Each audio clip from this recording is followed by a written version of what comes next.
அடுத்து 7 வருஷம் நான் முருங்கை பயிர் பண்ணதுனால எப்போவுமே முருங்கை குச்சி எடுத்து வெளியே போடுறோம் சார் ஏக்கருக்கு இந்த மாதிரி வந்து தோணி எடுத்து. வாழையில் பொறுத்த வரைக்கும் பெரிய டாஸ்க்கே வந்து அறுவடை சமயத்தில் விண்டு ஸ்பீடு வந்து அதிகமாக இருந்ததுன்னா அந்த டைமில் வந்து கொலை நிறைய உடஞ்சி சேதம் ஆகிறதுக்கு நிறைய வாய்ப்பு இருக்குது.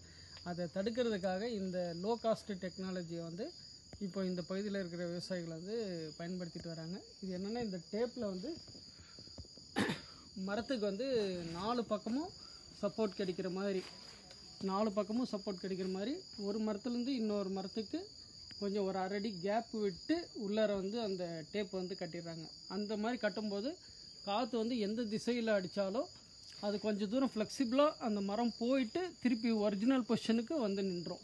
அப்படின்னும்போது மரம் வந்து டேமேஜ் ஆகாது. அதே மாதிரி ஒரு 6 ரோ 7 ரோக்கு ஒரு ரோ வந்து இந்த மாதிரி சப்போர்ட்டிங் வந்து ஆப்போசிட்டில் இருக்கிற மரத்துலேருந்து இழுத்து கட்டிட்டாக்க இது வந்து அந்த அதிகப்படியான விண்ட் ஸ்பீடுக்கு வந்து ஒரு பேரியராக இருந்து இது வந்து தடுக்கும். இது வந்து மேட்டுப்பாளையத்துலேருந்து வந்து செஞ்சிட்ருக்காங்கன்ற மாதிரி அந்த ஃபார்மர் சொன்னார். ரொம்ப லோ காஸ்ட் டெக்னாலஜி தான், லோ காஸ்ட்டில் தான் இருக்குது. அவங்களே வந்து கான்ட்ராக்ட் பேசிஸில் செஞ்சு கொடுத்துட்றாங்க அப்படிங்கிற மாதிரி சொன்னாங்க.